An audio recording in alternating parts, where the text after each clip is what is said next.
Namaskar, मेरा नाम पेमदुलु थोंकर and I'm holding a dignity post of president of all Lees Youth Welfare Association। तो आज यहाँ पे हम लोग मीडिया में इसलिए उतरना पड़ा कि हम लोग सच्चाई को ऐलान देने आए।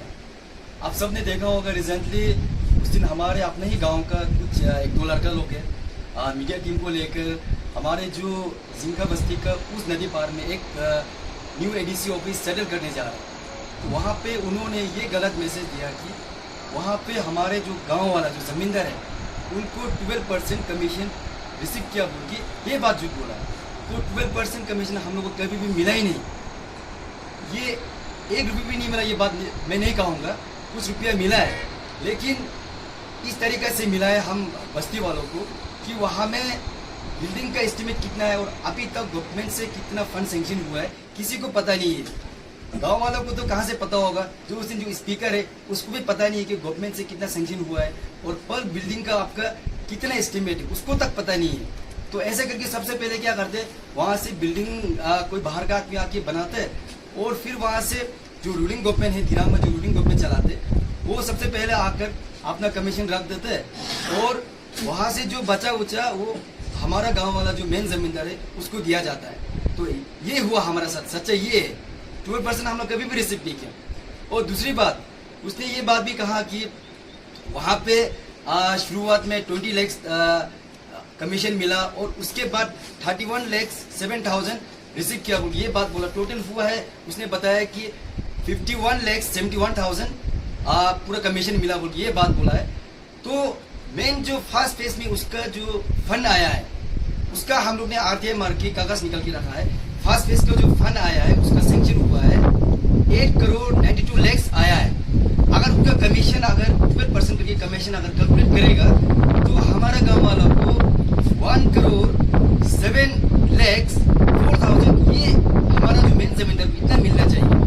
तो उसका हिसाब से तो हम लोग को मतलब अभी उसमें से 53 लाख तो गायब है। तो वो कौन का है? वो फर्स्ट फेज का है। सेकेंड फेज थर्ड फेज का छोड़िए, तो उसका तो हम अभी कैलकुलेट नहीं कर रहे हैं। उसका भी आप लोगों ने RTI दे के रखा है। जब उसका इन्फॉर्मेशन मिलेगा जरूर आप लोग सबको बताना चाहूँगा।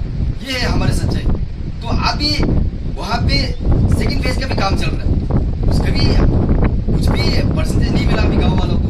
और जब वो जमीन डोनेट करते वक्त सबसे पहले उन्होंने गाँव में घुसकर ब्लैंक पेपर में सिग्नेचर कराया गाँव वालों से कि किसी को बेचारा आपका बच्चों को परमानेंट नौकरी दे देगा और किसी को आपको वहाँ पे जितने भी जो जमीन में करोड़ रुपए का जितने भी जो फंड आएगा जितने भी काम आएगा वो आपको दिया जाएगा।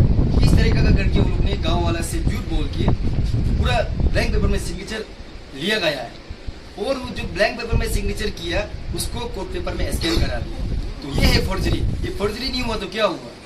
और उसमें ये भी हुआ है हमारे साथ बहुत ही नाइंसाफी हुआ है। हमारे एक भाई है, अपने इसका भाई रिन सिंह नाम है उसका उसने ना ही ब्लैंक पेपर में सिग्नेचर किया और ना ही उसने कोर्ट पेपर में सिग्नेचर किया। उसका सिग्नेचर किसी और ने किया। जिस दिन जो मीडिया टीम को लेकर वहाँ में जो झूठ बोल रहा था, गलत मैसेज दे रहा था, उन्होंने उसका सिग्नेचर को फर्जरी किया गया है। ये हुआ है हमारे साथ। और किसी को तो बेचारा इतना धरा धमका की सिग्नेचर करा कि अगर आपका जमीन नहीं देगा तो हम लोग पूरा बाउंड्री लगा देगा, आप देना ही पड़ेगा। इस टाइप का धरा धमका कि ये क्या है हमारे साथ। और लास्ट में क्या हुआ, चलो जो भी हुआ, अभी 12% हमारे गांव वाला जो जमींदार है उनको देगा बोल के टर्म्स एंड कंडीशन रखा था। लेकिन अभी RTI के मुताबिक हम लोग ने जब RTI मारा तो उसमें गवर्नमेंट रिकॉर्ड में दो कागज है। एक जमीन में 2 सिग्नेचर कैसे हो सकते? 2 एग्रीमेंट है उनका पास में। तो ये हमारा साथ में बहुत ही नाइंसाफी हुआ है, हमारे गांव वालों के साथ बहुत ही नाइंसाफी हुआ है। इसलिए आज हम लोग मीडिया का साथ सच्चाई को आज खुलासा देने आया हूँ। और देखिए एक बात आप लोग याद रखिए कि कसम आप लोग जब झूठ बोलते ना पूरा गांव को बर्बाद करने के लिए झूठ बोलते आप लोग। और मीडिया को लोग इसलिए बुलाते झूठ बोलने के लिए बुलाते। हम लोग जैसे इंसान हमेशा आज तक देखो बस्ती का काम करके आया है, हम लोग मीडिया को इसीलिए बुलाते ताकि हमारा जो सच्चाई वो बता सके आपके बीच। इसीलिए हम लोग मीडिया को बुलाते हैं हमेशा। जब भी बुलाते हैं हम लोग सच्चाई को सुनाने के लिए, लेकिन झूठ बोलने के लिए हम लोग कभी भी नहीं बुलाते। ये है असली सच्चाई हमारे। और देखिए रहा बात हमारे जो वहाँ पे उसने ये भी कहा था कि फ्लड आया था, फ्लड आके पूरा जो हमारे वहाँ पे जो जमीन है उसको पूरा डैमेज कर दिया, यूजलेस, उन्होंने ये भी कहा था। लेकिन हमारे वहाँ का जमीन, हर एक जमींदार का बहुत ही कॉस्ट है उसका, सबसे कम 10 लाख से शुरू होता है, किसी का 20 लाख, किसी का 30 लाख, किसी का 50 लाख तक उसका कॉस्ट है। और वहाँ पे बहुत ही वैल्यूबल है। जब आपका ये कुछ भी जो रानी सीजन आते उसमें रेता आ जाते, और हमारे गांव वाला वहाँ पे रेता मिक्सचर वो भी सप्लाई करके अच्छा खासा इनकम करता था। और वो जमीन का बहुत ही वैल्यू, उन्होंने ये कहा कि वो पूरा जमीन यूजलेस बोल के ये कहा, पूरा बस्ती वालों को पूरा एकदम गड्ढा में डाल दिया, सब बस्ती वालों को नुकसान करा दिया। तो आज हम लोग इसीलिए यहाँ पे खड़ा इसलिए होना पड़ा, मजबूर होकर इसलिए खड़ा होना पड़ा। तो चलो मीडिया लोग अगर आता है तो आप मीडिया को जो सच्चाई क्या है उसको आप सच्चाई को आप बताइए। आप झूठ बोलेगा सबसे पहले बस्ती वालों डूबेगा, लास्ट में आप खुद डूबेगा। इसलिए झूठ कभी भी नहीं बोलना है।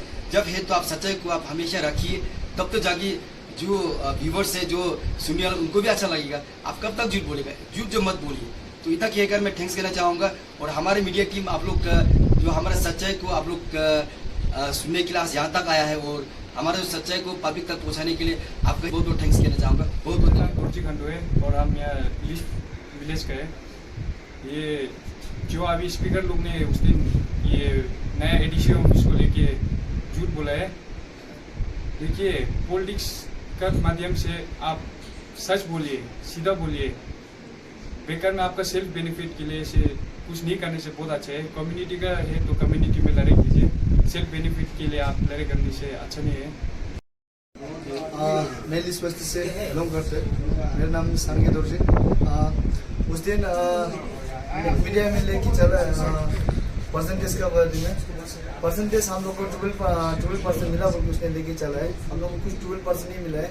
12% जो उन लोग ने खाद है क्या, उनको निकल के देने से चाहिए जो उसने बोला उसके हिसाब से। Thank you.